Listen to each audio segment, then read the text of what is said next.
Hello. Hello, hello. 3 whole people waiting. That's pretty cool. How's everybody doing today? I've got a draft of a scouting prescription we can go over today. It'll probably be released tomorrow. How's everybody doing? Let's see. We can start by talking about the prescription here, scouting opponents. Or we can wait to see for somebody to join. I'm going to edit this anyway.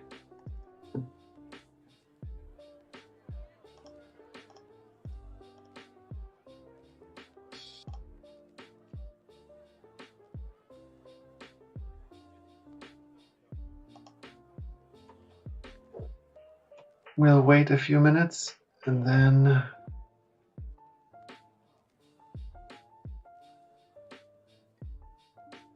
we'll start by reviewing the prescription.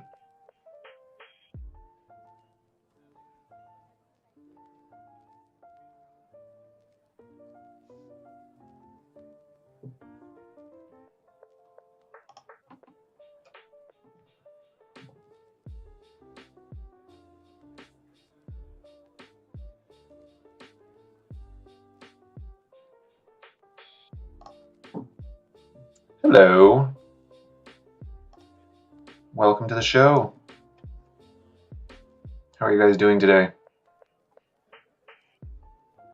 We're going to be talking about scouting today. If there's any questions from anybody before we get started, it's not meant to be a presentation so much as a discussion, but I can certainly start going through it here if there's no questions.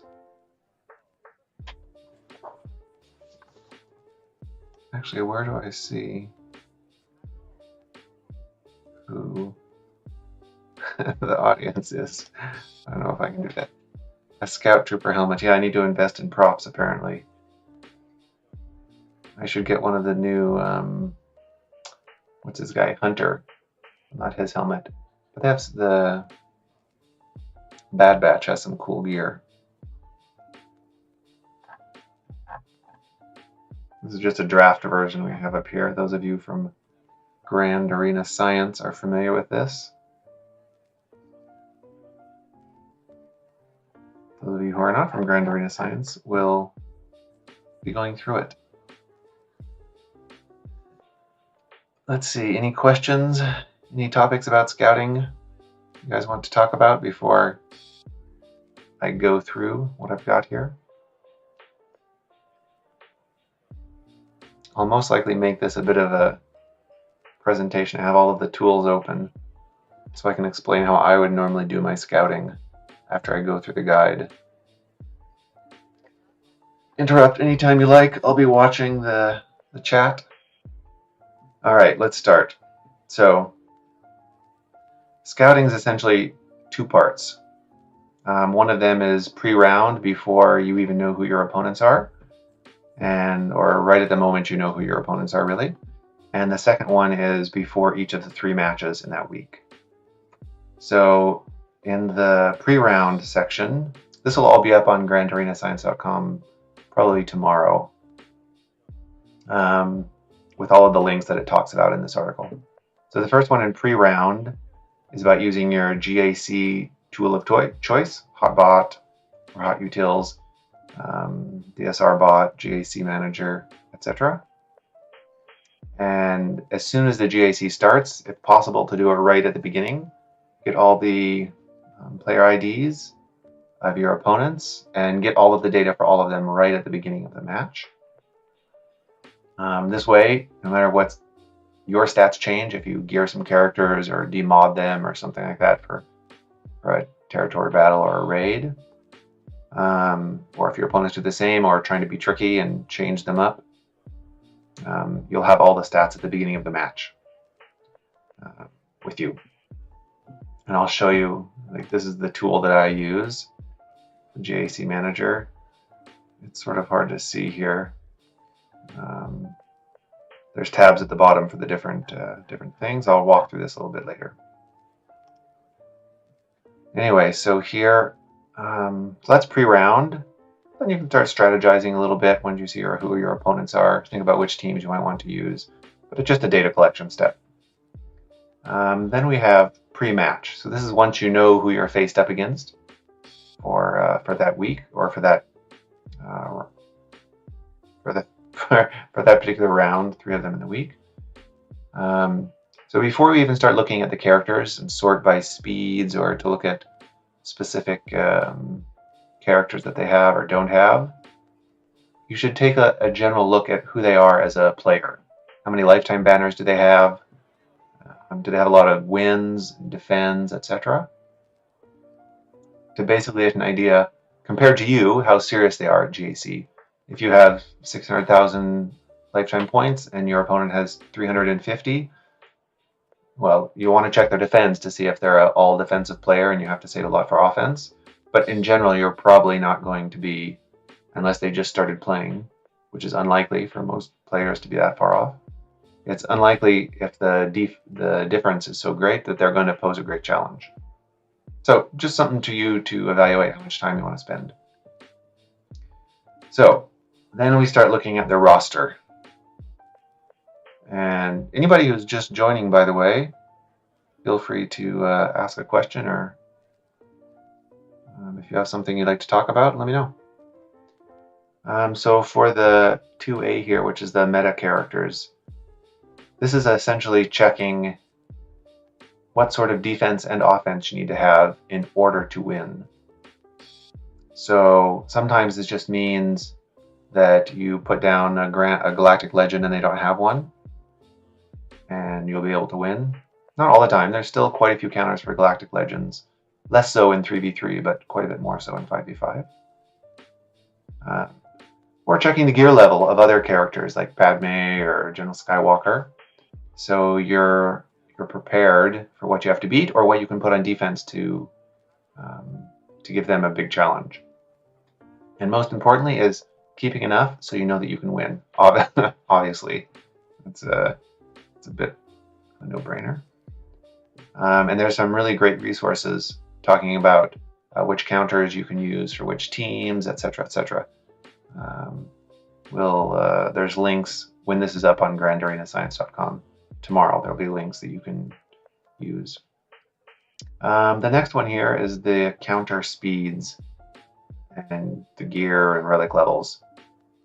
So if you use a specific counter against a specific team, you need to make sure that your counters are actually going to work. Like for instance, I know in 3v3, if there is a Supreme Leader Kylo Ren with DACA and Zombie, that's a big challenge for even Grandmaster Luke with Jedi Knight Luke and Hermit Yoda. That's a challenge for them to beat. Usually you add Watt instead of Hermit Yoda, for instance. So anyway, there's things like that. Or Padme, if you're using in 5s, if you're using bounty hunters to counter Padme, you have to check Padme speed to make sure you can get your contract off. If you're using Aura Lead, to get your contract off before Padme moves. So anyway, just be aware of what the breakpoints are. And again, there's guides for all of these different teams. It's not something that you'll pick up right away. It definitely takes a while. Welcome to the new folks who joined. Again, any questions? Feel free to let me know. Just going through this little draft document that we have here. We're now down at the match history, which is once you've actually checked the counters and the gear levels and see how things are going to perform, make sure your counters are going to work. Make sure that you know or you have a good idea of what they're going to set. Sometimes they're just going to, no, that's no problem, free. Which category do I put the most weight in? In terms of mods. Okay, in terms of mods. Personally, I look primarily, it's my GP level though. I think at around below 6 or 6.5 million GP, I paid a lot more attention to speed, or 20 plus, 15 plus, whatever. But now I look more at 6E. Basically, the reason for that is actually, if you'll notice here, the whole goal, like the main thing that I'm a big proponent of, is this technique of RNG extermination. By that I mean anything you can do to reduce the element of RNG in any one of your combats should be something you should pursue. So depending on where you are in your roster development, or depending on who you're facing, this may mean mods just to outspeed all of the matches you have to do, so that you know you'll win just based on speed and turn order.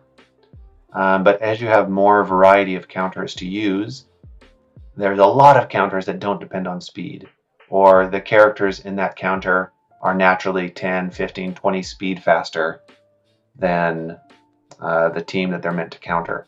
So you don't need quite the huge reliance on speed mods or having certain characters so much faster. So for me personally, I look, let's say 60% I put weight on 6E, and then the other 40% from a mod perspective is on, not so much on 20 plus now, it's more looking at the speed of their fastest characters. Like for instance, what's a good example? In 5s, I'll look at the speed of their DR and the speed of their Sith Assassin. DR for if they're running a DR team, and Sith Assassin because I'll counter it usually with Bounty Hunters. If I cannot counter their DR team with Bounty Hunters, I'll have to use, I prefer to use Troopers. My Moff Gideon is very fast. He's the fastest non-GL character in my roster, so I know I can use Gideon to jumpstart the Troopers. But I prefer to use Gideon against I don't know, some other team to give myself an advantage, because you can't reduce Darth Revan, the Sith Empire's turn meter with Gideon. And I look at Sith Assassin, for instance, because in the Sith Eternal Empire teams, people still put those on defense. Oftentimes, well, if you put a Sith Assassin in there who's really fast and would normally go ahead of your troopers, then probably the Sith Eternal Empire. Well, you can't counter them with troopers if Sith Assassin goes before your Pietro Stark. So I look for those types of counters that would invalidate or those types of speed mods, speed sets on their characters that would invalidate my counters. Yeah, there's certainly faster Gideons, but it's mainly, I don't know, Gideon's such an amazing character. Just Gideon, or like Thrawn lead, Vader, and Gideon and some pre-taunt. Not only do they take out most DR teams, we don't really need Gideon against DR, but they can take out a bunch of other teams. Padme is a bit of an annoyance because you cannot reduce Padme's team turn meter. Although you can do some funny things with Gideon in a Padme team, which doesn't make sense necessarily, but take out C-3PO or Barriss or whatever when you're using her on offense. When Gideon reduces everybody's turn meter, it doesn't actually reduce your own Padme's team turn meter, because Padme, her unique, I believe, prevents anybody on her team from having their TM manipulated, either up or down. So you can use Gideon to make sure Padme goes first against almost anybody if you have a fast Gideon. Pretty niche counter, and I mostly put Padme on defense these days, but it's something interesting. All right, let's go back to where I was here, match history. Yeah, so basically talking about the importance of checking at least the last 3 weeks that they have on SWGOH.GG.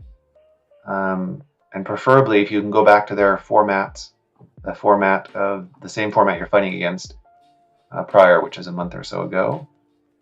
And there'll be a link to the little video on how to do that as well below. It's already on this Grand Arena Science YouTube channel. Just a 1-minute thing you can look at. Look to see if they set the same defense last time they were fighting 3v3 or 5v5.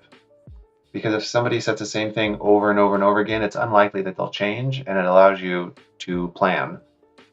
And similarly for yourself, I mentioned it more up in 2A, make sure you change your defense on a regular basis. Even if you just change a couple of teams, it gives you a great advantage against other people like you. Good people. Hey Tilo, thanks for joining, man. Right now I'm giving a presentation basically. I'm chatting a little bit with Free. But yeah, I've got 15 more minutes to go here. How's your GAC going so far, Tilo? Do you know what your next match is going to be like? I don't often catch your streams because of time zone issues, but I always watch whatever you post on YouTube.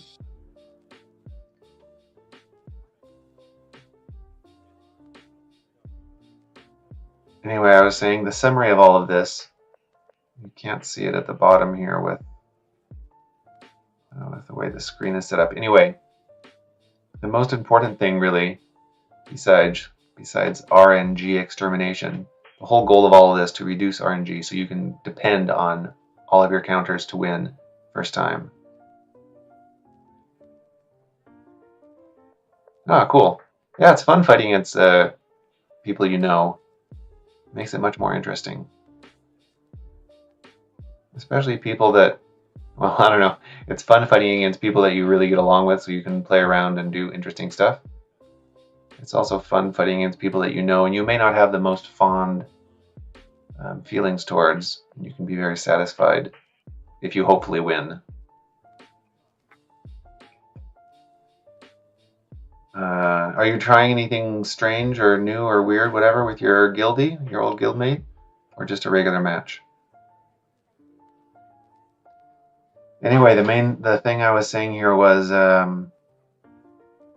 focus on your own skill and confidence on offense.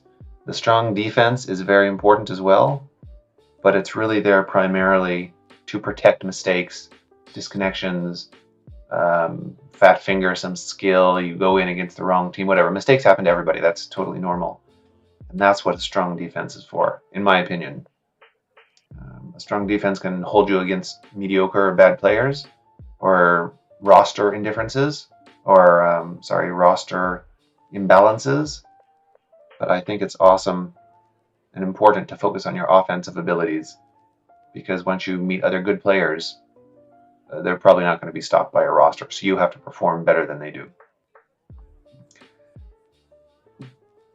And last time we were talking, a little gift, a couple GLs, 4 GLs in the back or something like that, huh? Should be fun. This is sort of small. I can't make this one bigger. Last time, in the last Q&A, people were asking what I used for my scouting. And it's this tool here. It's the GAC Manager. Again, you can't see the tabs I have. There's one for each week of GAC with all the 8 opponents. So basically you put in their user IDs at the beginning of the match, and there's a script that you use here, get opponent data, and it'll populate all of this data based upon what's in SWGOH.GG at the moment, which is usually very up to date. So in this case, well, sorry, it's not from SWGOH.GG. It's actually from the live servers. The API pulls from the live servers, like most of the bots do. Nothing different from those. So there's a lot of variables you have along the left-hand side here, the total character GP, and you can set all of these variables that you want. Ship GP, arena rank, fleet rank, banners, offensive 1, relic levels, 6-dot mods, speed mods, like grouped by speed, their galactic legends. You can choose all the color coding you want here. And then all the characters, and you can choose all the characters that you want. I'm on the left-hand side here. And if you'll notice up on top, there's this little thing, risk. It's hard to see, I think, especially with my shit resolution. And it's a formula built into the spreadsheet that essentially compares your statistics. The amount of G13s or relics you have, the amount of mods you have, speed mods, and overall 6E mods. And it sort of gives you a difficulty rating. It's not great because it doesn't compare your lifetime banners. But it still gives you an idea of roster strength, how well you match up. And none of my opponents, this is last week, the week of the 22nd, none of my opponents were, I think 32 is the highest. 50 is sort of average, similar roster to mine. So it was a pretty easy week last week. You can still lose to people with lower ranks easily. I normally, like Free was asking earlier what I look at. The first thing I look at here is the lifetime banners. So if I combine the lifetime banners and the risk score, I'm going to know really quickly if it's going to be a challenging week or not. And here, yeah, at that point I had like a little bit over 700,000 lifetime banners. There was only 2 people with more than 500,000, nobody over 600, and only 1 other person in the group had ever been in Kyber. You can't always depend on the ranks here, because, for instance, this was the first week of 3v3, so it was looking at my previous highest rank from 5v5, I think.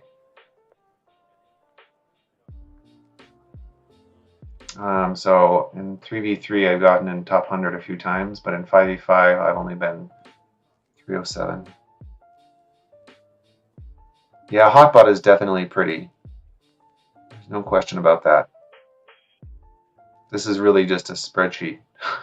I mean, nothing fancy about it. It's not colored or anything like that. Oh, there's some colors down below, but nothing that special. I'm in the process. I've designed, well, me and some other people have designed sort of a GAC Manager tool that integrates with tools like this and the bots. Anyway, that's coming up on GrandArenaScience.com in the future. The thing I mainly like about the GAC Manager spreadsheet is that it's completely customizable.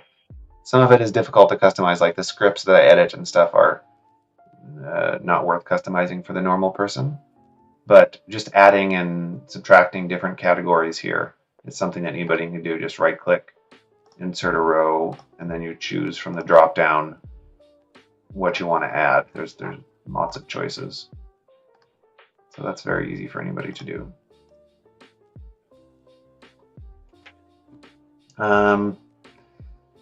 Yeah, so this is one of the tools that I use.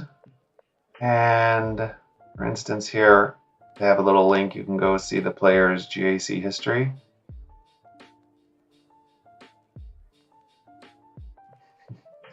Big brain, I don't know. I was frustrated with what I saw, so I wanted to get more information.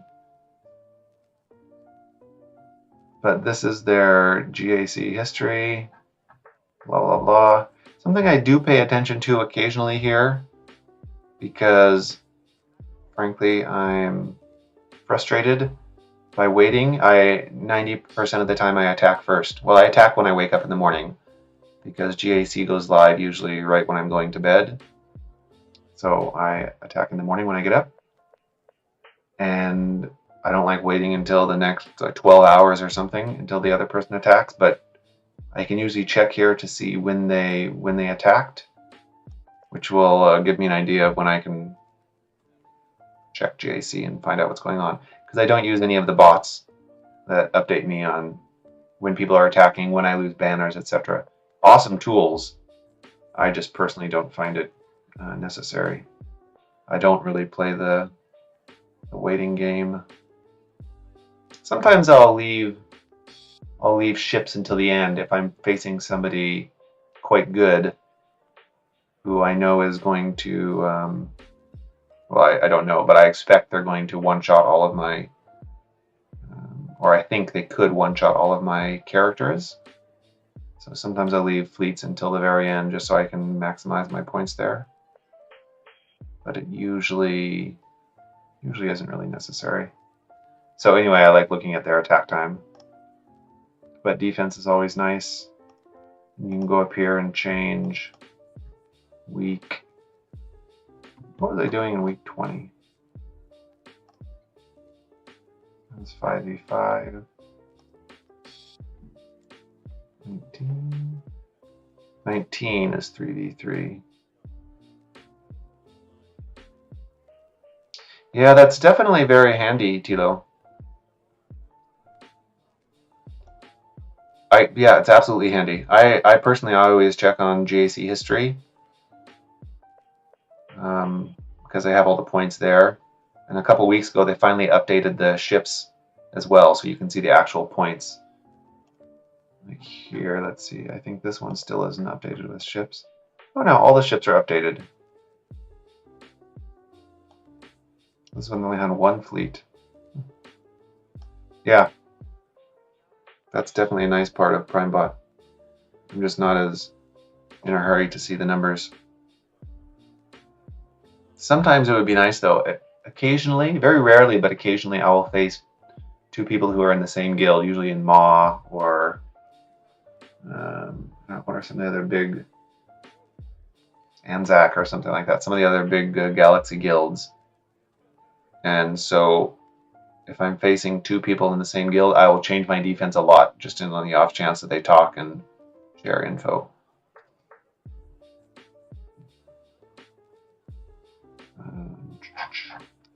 Yeah, let's see. Hey, anybody here? Clicked on the little link, goes right here. All right, any other questions? We got like 3 or 4 minutes left. I appreciate you, Tilo and Free, for showing up. And the invisible third person who hasn't said anything. Or maybe that's Waddles. Could be.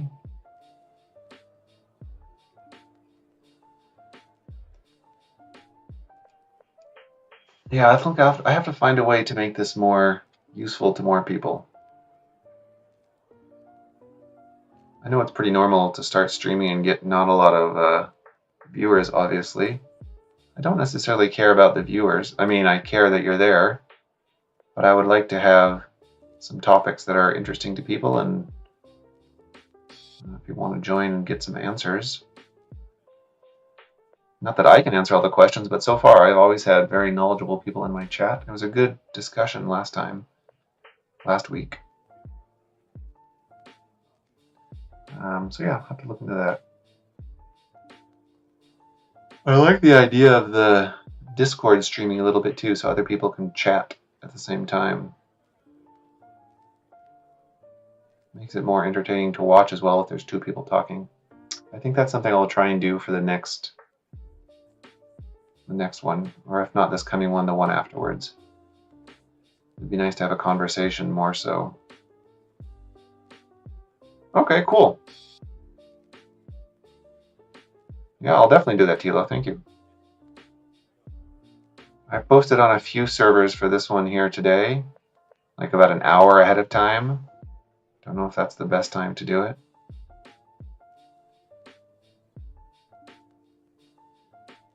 But cool, thank you very much, Tilo. I'll definitely post there next time. Yeah, I don't necessarily want to stream from Discord, I guess. What I meant to say is I want to have a conversation using Discord and broadcastable conversation screen share, sort of like what Fatal does with the Kyber Council, where there's a few people on screen.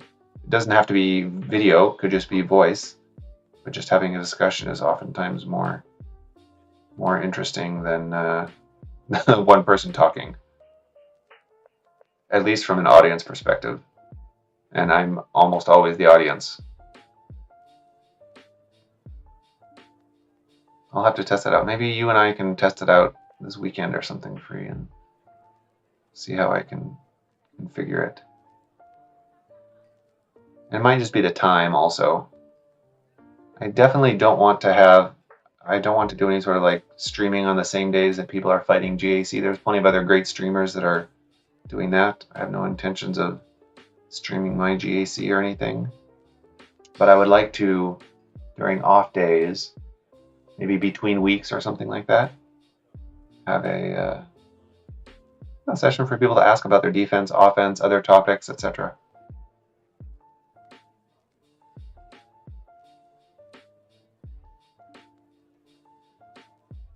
Oh. Yeah, that's a good. Friday is probably not great. Well, maybe I'll try next week on a Tuesday or something. How would I change my approach if I didn't want to scout? Frankly, it's very similar to what I do now, Waddles. I have, I don't know, probably, I'll talk about threes as an example. I have perhaps 20 to 25 3v3 teams that I've used multiple times.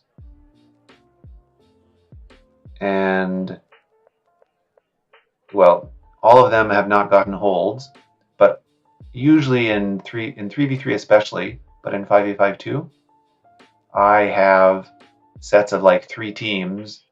I know 3 teams that people are most likely to use their Han Solo and Chewbacca against. So I'll set all 3 of those teams on defense.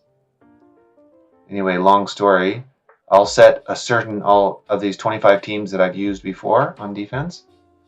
If I was trying to reduce my scouting or do no scouting, I would every round, I think, I would use some different configuration of these teams, but not really worry about which ones, just change it. So people who do scout me are not sure what to expect. And I would keep all of my GLs for offense. You don't have that many GLs. I don't even think you have any GLs, Waddle. I'm not sure. But somehow I think you don't have any.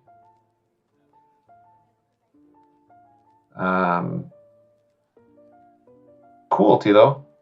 Yeah, well, I'll try next Tuesday. I'll try Tuesday afternoon and see what happens. But yeah, Waddles, that's what I would do. I would, have a pool of a certain amount of teams that I know work together well on defense, set those, keep all my strongest teams for offense, and try and one-shot everything for high points. That's basically it. Similar to what I do now. I mean, there's not much difference, except I will place some tricky teams for people I know that they fail on before. That's the main part of my defensive scouting now.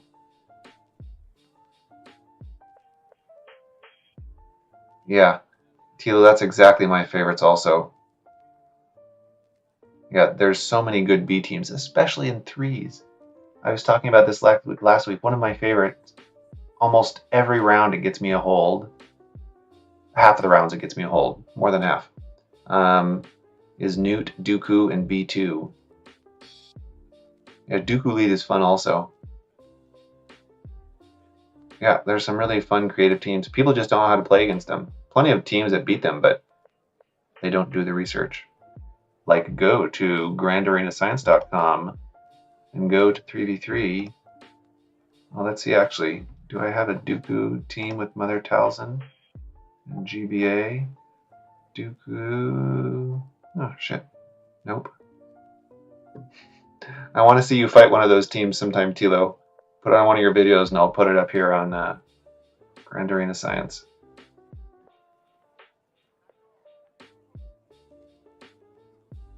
Yeah, definitely free. Yeah, Newt's pretty badass in threes. Oh yeah, Dengar lead is awesome. I forgot if I set it this round. I'm gonna set sometime this round. Nope, Dengar isn't on there. Dengar with Queel and IG-11. It's a fun team. You have to take damage, or probably Treya or something like that. It's pretty durable. Anyway, guys, we're at our 30 minutes here. Yeah, very similar to me too, Tilo. A lot of cookie cutter defenses. I have to say though, this threes, I haven't gotten an auto set yet.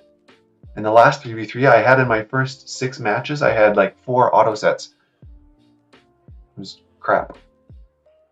So far, no auto sets, which I'm really happy for. All right.